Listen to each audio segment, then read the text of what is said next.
Welcome to the first ever Squeaktech tutorial, where I'll be showing you how to program a simple dialogue system for a mouse. So I've already put together a basic scene here, and here. Let me show you what we'll be making today. So I walk up to the mouse, I can talk to him, and hello. And I have these two options to respond to him with. So let me get out of the dialogue, talk to him again. And you'll see he always responds with a random answer. So, how are you? Let's click on that. I'm doing good, thank you for asking. So now if I talk to him again, I only have this second option left. The other one I've already asked. You look like a ball of lint. Oh, and he's mad. Let me try talking to him now. Oh, he's mad. So yeah, let's program that today. It's fairly simple. So I thought I'd start off with something basic, but here, let me clear the scene. Alright, so the first thing we want to do is, well, we can put together the basic scene. So let's put that together. Get some scenery tiles behind. Oh, right there, and let's get a window.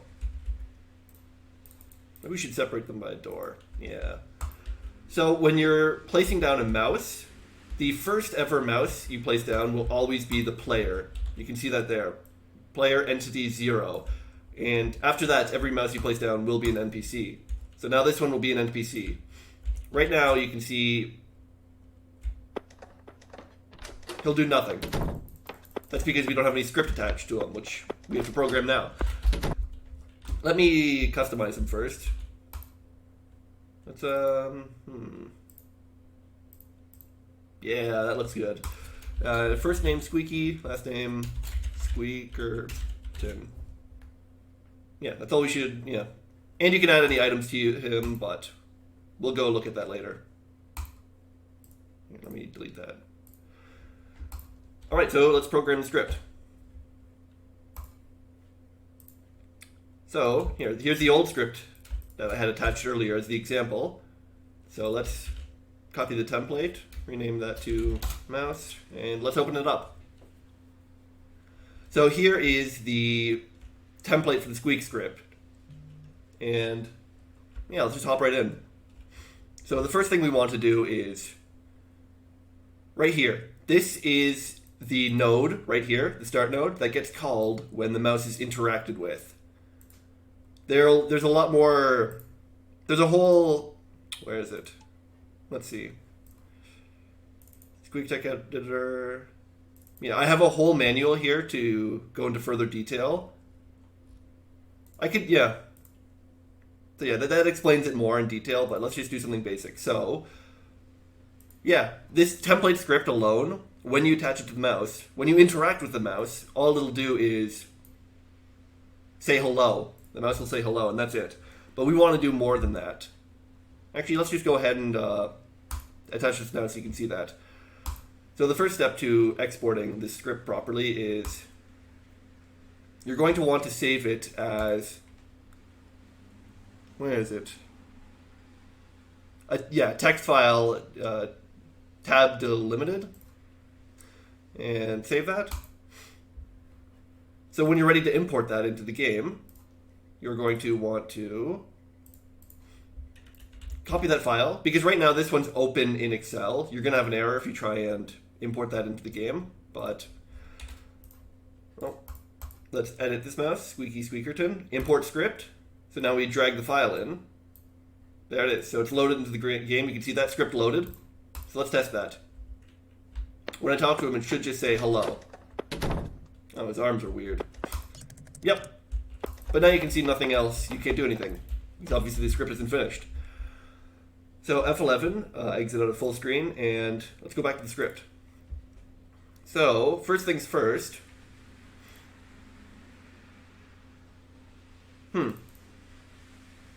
Yeah, let's go ahead and unlock some questions. Well, actually, first we have to build the questions.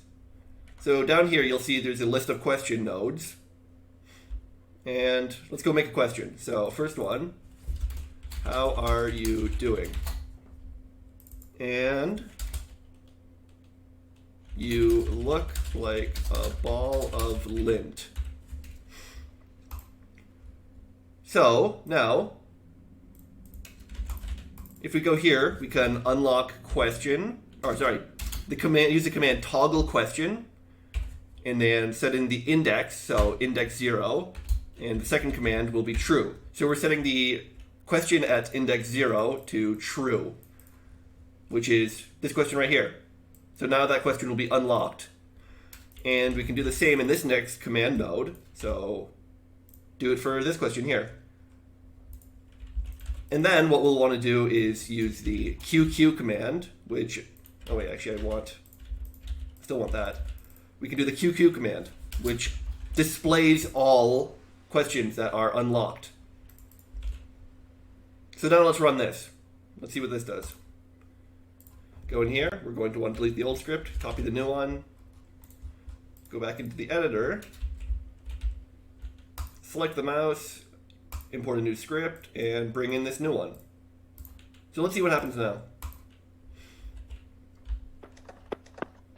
We walk over to him, talk to him. Oh, yeah, of course. So questions, you'll see in this mode, there's two types of dialogue. A mouse can just squeak over his head like this, so he's not directly engaged with the player in a sense. What we'll have to do is we'll actually have to toggle the dialogue UI, so it'll appear up in the top right corner. That's how the player can answer questions and properly interact with the mouse. So let's do that. Another thing to note is you can do multiple commands in a single node. I just have been doing it like this for easier to read, but I'm going to put another command in here, toggle dialogue to true. So now the dialogue UI will pop up. So let's save that. Delete that, copy, paste, go back, import it to the mouse. There we go. So now the questions should display. Hello. So there they are, there's questions. But the next problem we'll run into is when I answer a question, it doesn't do anything. That's because we haven't written any commands for what happens when you actually answer a question. So let's go do that. You'll see that next to every question node, there's a command node. And these are directly linked. So when the player answers a question, it is directly linked to this command node, and it'll execute the commands located in there. Before we do that, actually, let's. I'm going to show you the jump line command, which is very powerful. So let's move this here, here, and here. You'll notice with the first mouse example I showed you, it picked from one of three different things. So let's write that. So we can do hello. We can do you need something? And let's write in what is it? So now the jump line command takes two parameters, and essentially what that does is the first parameter is the X position of the node you want to jump to, and the second parameter is the Y position. So you'll see these black boxes above will show you the X and Y positions of the nodes. So let's say we want to jump to the hello node over here. We could do jump line 8. You can see it's 8 in the X-axis and 30 in the Y-axis. So now, when the command or the navigator is navigating through these nodes, executing commands, it will then jump over to this command. It finds this command, executes it, and jumps over to this node right here. But we don't want that. We want it so it jumps to any of these three commands. So now we have to write a function. And essentially, what a function does is it returns a value. So the random function, you can put an indefinite amount of parameters in it, and essentially, let's say I put these two values in. When it executes this function, this is the random function, rd, so what it'll do is it'll pick between 30 and 32, and it'll return any one of those. So one time when it executes, it could return 30. Another time it could return 32. There's a random equal chance of either being picked. Or you can just keep adding in values and do 34. So you'll notice with the y-axis of all of these are, this one's 30, 32, and 34. So we can take this random function, which picks between 30, 32, and 34, and place it, instead of always picking 30, we can put that function in, and it'll jump line 8. It's always in the 8 axis for x, and then the random function always picks between 30, 32, and 34, which could be any of these. So let's do that. Then let's follow up with the command, but we'll leave these empty for now. Alright, let's see that in action. Delete the old one, copy paste the new one. Now, load the new script, bring that in, and we should see it. Alright, let's talk to him. What is it? Alright. Oh, we don't have it, yeah, we don't have it loop yet, so we'll have to manually restart the game. Hello. So yeah, you can see already it's cycling between those 3 different options. And of course you can do that indefinitely. You could add as many of these as you wanted. But for now, let's just keep it like that. So now we want these questions to actually do something. Right now you can see the command nodes are empty. And yeah, what we can do is we can use a jump line command in that node. So let's do that. Let's figure out where we want to jump to first. So let's make a separate node down here and saying, I'm good. Thank you for asking. So you'll remember that the first node, yeah, let's just leave it like that. The first node is, how are you doing? So we'll want to jump to this node. I'm good, thank you for asking.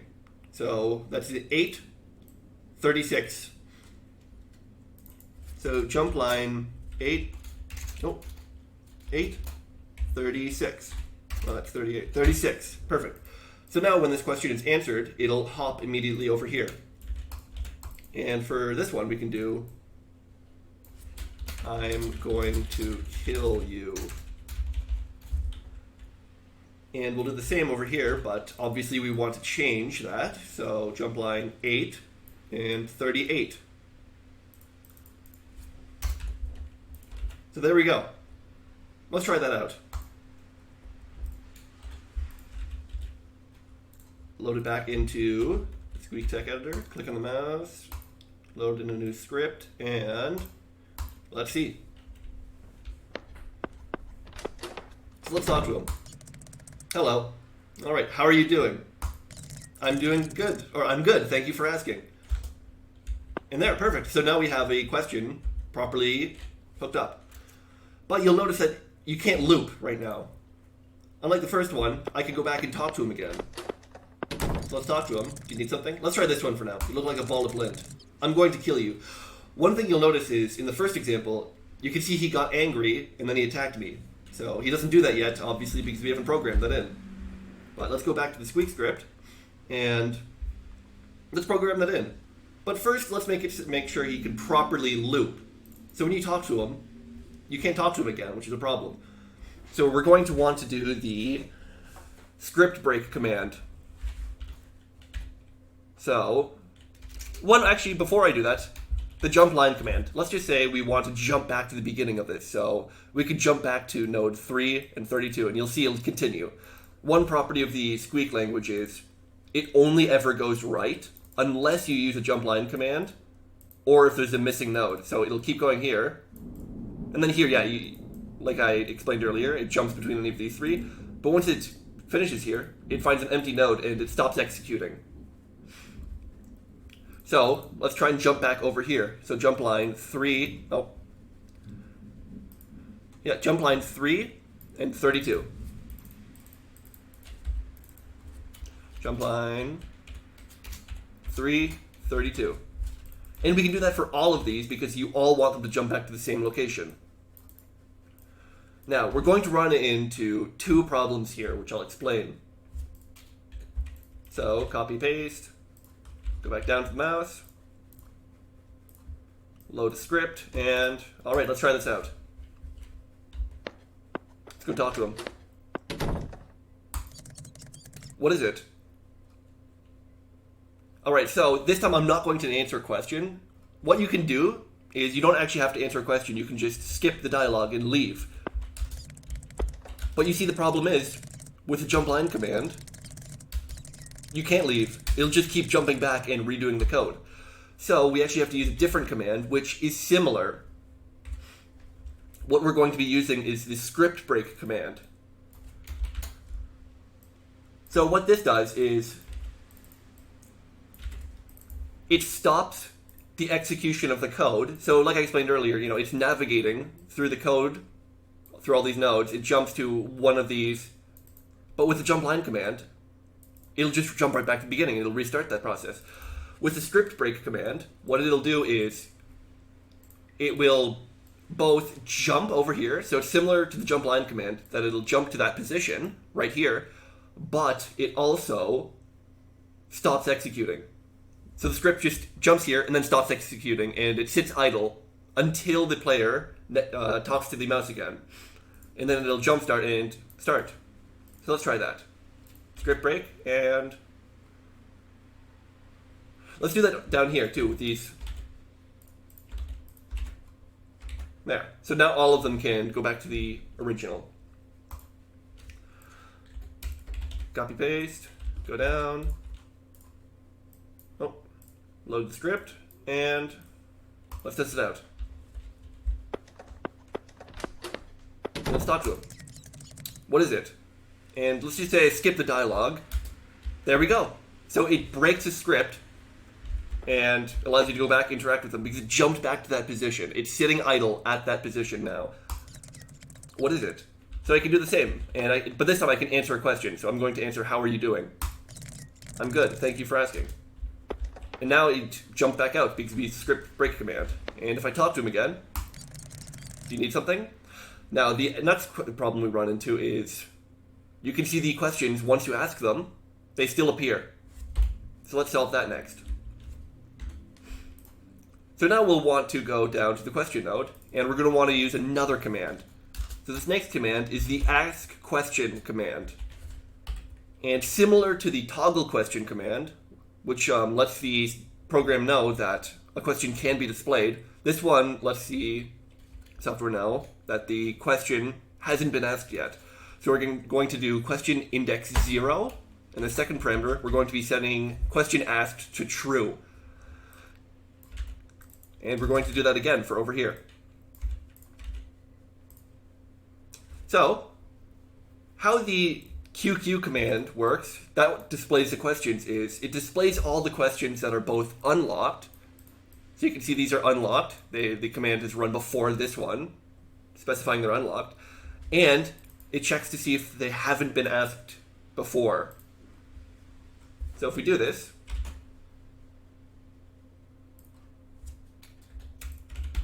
let's put it back in. And for simplicity's sake, let me just move the player over. There's no point in walking over every time. All right, let's load the script and talk to him. How are you doing? I'm good, thank you for asking. So now if I talk to him again, do you need something? And that question has now been set to the asked state of true. So it will not appear again. Unless you set that back to false, but that's up to you, the programmer. And let's go back out. And next up is we actually want something to happen when you say, I'm going to kill you. So you'll know that with the question, you look like a ball of lint, it jumps to the position 838, which is right here. But before he says this, we want it so that, we want it so a command runs first. There's two commands that we want to do. We want to assign his emotion to emotion 5, and emotion 5 is angry. And we're going to want to toggle the dialogue UI to false. We don't want them to be, the player to be talking to him anymore in that direct dialogue sense. You'll see what I mean. And then we're going to be wanting to add in a timer node. So normally the game waits for the player's input before advancing to the next node when it encounters a squeak node. So that could be input in the form of answering a question or hitting the space bar. But this time we don't really want to wait So we're going to be adding a timer node that'll overwrite the command, or the player's input. And we'll get to that in a second, but yeah, we're going to be wanting to go back into another loop. But we don't want to go back to this original loop because all this dialogue here is friendly dialogue. It doesn't make sense to go over here. So let's go over, make a new area over here. And let's say the squeak node is screw you. Let's add an empty command node here. So now once this finishes up, we're going to want to script break and jump over to 1438. Oops. 1438. And then do the same for here. So essentially what happens what happens here is once the player says you look like a ball of lint, which is obviously an insult, it'll run through here. Normally this squeak node waits for player input, but if it has a timer node next to it, it'll do it based off of time instead, and then it'll jump over here. Oh, we actually want to do that there too. It'll jump over to 1438, which is this, and it'll get stuck in this loop. So it'll do this. When the player interacts with them, it'll say, screw you, and then go over here and jump right back over to this command node. So every time he interacts with them, you just get stuck in a screw you loop.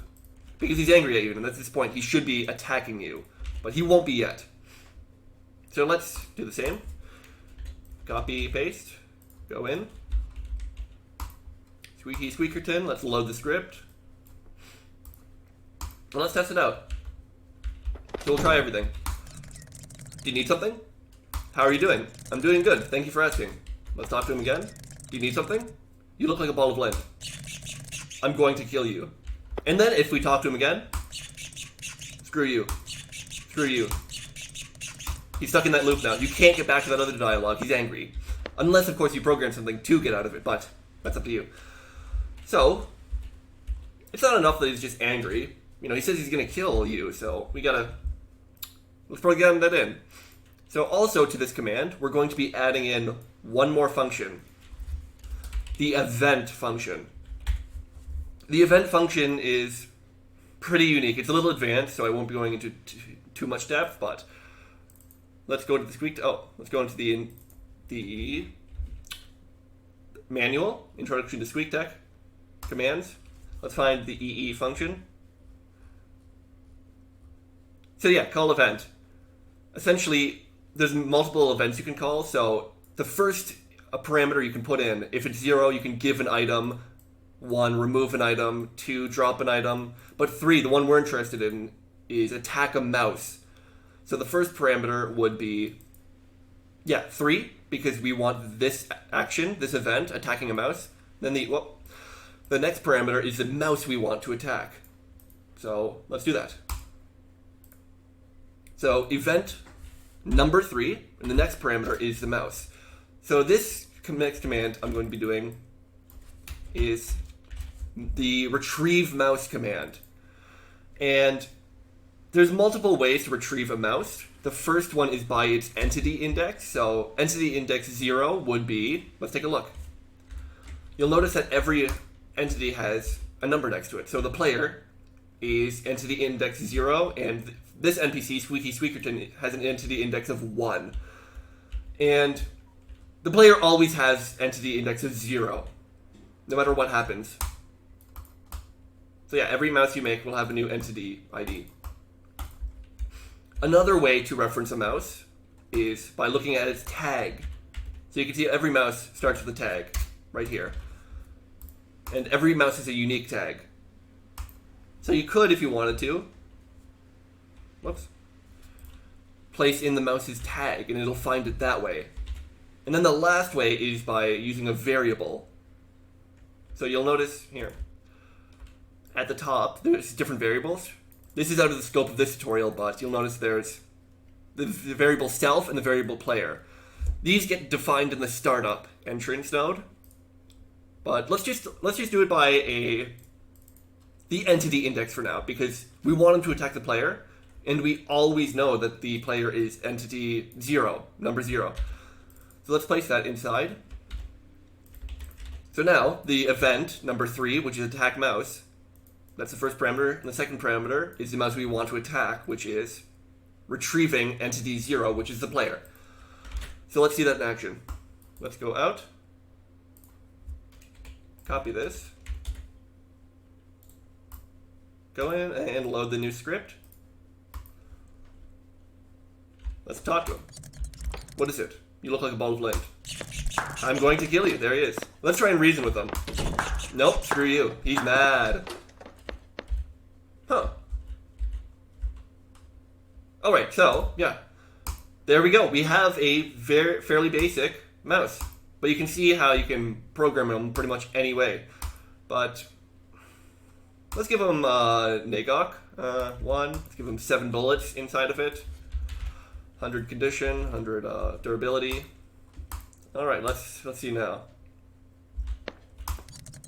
I don't know it, but he has a gun, so let's make him mad. Uh-oh. Yeah, he's very mad. He's also a very bad shot. Alright, yeah. So there you go. That's the first ever Squeaktech tutorial. And yeah, make sure to let me know what other kinds of tutorials you'll like to see. I'll be supplying these. Yeah, let me export that now. So map name, dialogue, tutorial example, author Targon Studios. Note, yes. There we go, let's see. There it is, the tutorial. I'll be including this with the newest update. And yeah, let me know what kind of tutorials you'd like to see. There's a lot you can do. I'm thinking of the next one.